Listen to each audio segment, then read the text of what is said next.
শুধু জেলা নয়, উত্তরবঙ্গের সবচেয়ে বড় প্রতিমার চমক থাকে মালদহের এই প্রত্যন্ত গ্রামে। আর এই প্রত্যন্ত গ্রামে পুজো দেখতে ছুটে আসেন শহর থেকে জেলার বিভিন্ন প্রান্তের দর্শনার্থীরা। শুধু জেলা নয়, ভিন জেলা এমনকি ভিন রাজ্য পার্শ্ববর্তী দেশ নেপাল থেকেও বহু ভক্তদের সমাগম ঘটে গ্রামের এই কালী পুজোয়।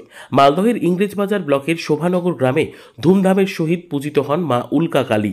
উদ্যোক্তাদের কথায় গ্রামের এক স্কুল শিক্ষক শশাঙ্ক শেখর ঝা মা উল্কা কালীর স্বপ্নাদেশ পাওয়ার পর থেকে এই পুজোর সূচনা হয়। প্রায় ৪৮ বছর ধরে পুজো হয়ে আসছে। পুজো কমিটির সদস্য অসিত স্বর্ণকার জানান, প্রতি বছরই কালী পুজোয় জেলাবাসীকে চমক দিতে বিশাল আকৃতির মায়ের প্রতিমা তৈরি করা হয়। শুধু জেলা নয়, উত্তরবঙ্গের অন্যতম উঁচু এই প্রতিমা প্রায় ২০ লক্ষ টাকা বাজেটে প্রতিমা এবং মণ্ডপের সাজসজ্জা তৈরি করা হচ্ছে। এবছর প্রায় ৫৫ ফুট উঁচু কালী মায়ের প্রতিমা তৈরি হচ্ছে। কাজ সম্পন্ন হওয়ার পর কালী পুজোর আগের দিন পুজোর উদ্বোধন করা হবে। প্রতিমা প্রথমে শশাঙ্ক শেখর ঝা, যিনি একজন স্কুল টিচার ছিলেন, উনি স্বপ্নাদেশে এই মন্দির কালীটা স্বপ্নাদেশে পেয়েছিলেন। যে তখন থেকেই কালীটা ১.৫ ফিট থেকে শুরু হয়। এখন আস্তে আস্তে এটা প্রতি বছর ১ ফিট করে বাড়তে বাড়তে এখন ৫৫ ফিটে এসে দাঁড়িয়েছে। উঁচু প্রতিমা প্রথম ২-১ বছর ১.৫ হাত ২ হাত করে ছিল, দিয়ে তারপর এইভাবে প্রতি বছর বাড়তে থাকে ১ ফিট ১.৫ ফিট। এখন ৫৫ ফিট। উত্তরবঙ্গ শুধু বললে হবে না, গোটা পশ্চিমবঙ্গের মধ্যে ১ থেকে ৩-এর মধ্যে এই কালীর হাইট, এবং যা সাংস্কৃতিক অনুষ্ঠান হয় ৭ দিন ধরে, এটা দেখার মতো। বিভিন্ন জেলা থেকে আপনার রায়গঞ্জ, বালুরঘাট, মালদা তো আছে, এদিকে মুর্শিদাবাদ, বিহার, ইউপি, অনেক দূর দূর থেকে লোক আসে দেখার জন্য। মৃৎশিল্পী বাপি দাস জানান, প্রায় ১ মাস আগে থেকে প্রতিমার তৈরির কাজ শুরু হয়েছে। ১২ জন মৃৎশিল্পী এবং অন্যান্য কারিগর মিলে তৈরি করছেন মায়ের প্রতিমা।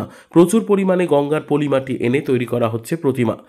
পরিশ্রম আছে, প্লাস সবচাইতে যেটা বড় কথা আছে, কমিটির সবচেয়ে বড় সহযোগিতা আছে। আমাদের যে কাজের পরিকাঠামোর প্রথম মূল যে ধাপগুলো, যেমন টেক্সচার লাগে, তারপরে উপরে যে মাচাটা চাই, এগুলো সব আমাদের কমিটির তরফ থেকে সহযোগিতা করা হয় বলে কাজ করতে আমাদেরও অনেকটা সুবিধা হয়ে যায়। এটা প্রায় ৫৫ ফিটের মতো আছে।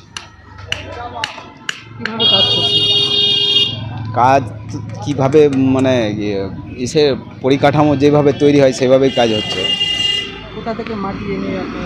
মাটি লোকাল কিছু মাটি আছে, আবার গঙ্গার পলি মাটি দিয়ে কাজ হয় এখানে। আমার কাজ চলছে প্রায় ১৫-২০ দিন থেকে।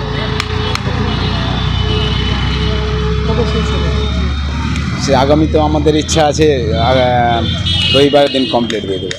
যদিও সূচনাকালে এই পুজোর প্রতিমা ছিল ১.৫ ফুটের, তবে সময়ের সাথে বদলেছে দেবীর প্রতিমার আকার।